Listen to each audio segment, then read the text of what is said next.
Hello friends, welcome back to my channel.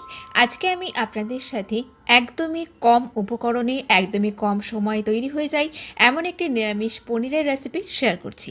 আর এটা আপনারা ভাত, রুটি, ফ্রাইড রাইস, পোলাও এগুলো সব কিছুর সাথেই পরিবেশন করতে পারবেন। আশা করি আপনাদের ভালো লাগবে।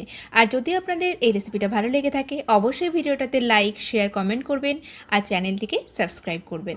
তাহলে চলুন আজকের এই রেসিপিটা আমরা শুরু করি। এখানে আমি নিয়ে নিয়েছি প্রায় 250 গ্রাম পনির, আর এই পনিরটাকে আমাদের এরকম স্কোয়ার করে কাটা আছে। এখন একটা মশলার পেস্ট রেডি করে নিচ্ছি। মিক্সার গ্রাইন্ডারের জারের মধ্যে নিয়ে নিলাম আমি 1 ইঞ্চি মতো আদা আর 3টে কাঁচা লঙ্কা। এখানে আমার 2 চা চামচ মতো পোস্ত আর 25 গ্রাম মতো কাজু বাদাম বেশ কিছুক্ষণ জলে ভেজানো ছিল, সেটাও দিয়ে দিলাম। দিয়ে দিচ্ছি এর মধ্যে 2 টেবিল চামচ টক দই। এখন একটা স্মুথ পেস্ট বানিয়ে নিচ্ছি। মশলাটা আমাদের রেডি হয়ে গেছে। এখন কড়াইতে দিয়ে দিলাম 1.5 টেবিল চামচ রিফাইন্ড অয়েল।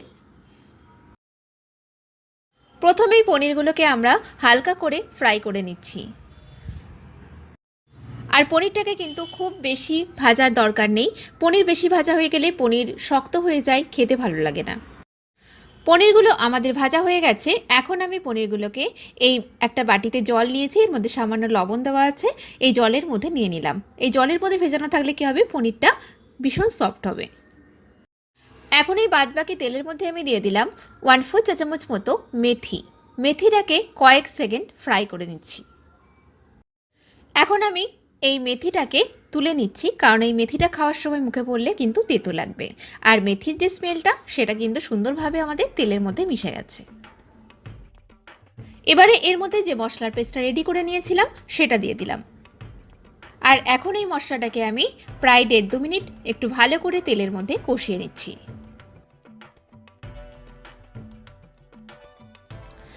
এর মধ্যে দিয়ে দিয়েছি স্বাদ মতো লবণ আর সামান্য পরিমাণে চিনি। চিনিটা কিন্তু দিতেই হবে, যেহেতু এর মধ্যে একটু বেশি পরিমাণে টক দই দেওয়া আছে।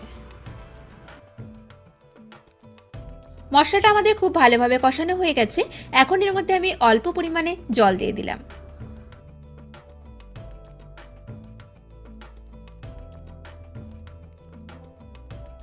জলে ভেজানো পনিরটাও জল সমেতই দিয়ে দিলাম এর মধ্যে 3টে চিরা কাঁচা লঙ্কা। এখন এটাকে আমি প্রায় 5 থেকে 7 মিনিট ঢেকে দিচ্ছি। বেশ কিছুক্ষণ হয়ে গেছে, আমাদের এই পনিরটা কিন্তু ফুটছে। এখন আমি ঢাকনাটাকে খুলে দিলাম। এবারে এর মধ্যে আমি দিয়ে দিলাম 1/4 চা চামচ মতো গরম মশলা পাউডার। এই গ্রেভিটা কিন্তু ঠান্ডা হলে অনেকটাই বেশ বসে যাবে, যেহেতু এর মধ্যে কাজু বাদাম দই দেওয়া আছে। আর নামানোর আগে এর মধ্যে দিয়ে দিলাম 1 চা চামচ কাসুরি মেথি। আমাদের এই মেথি পনির একদম রেডি।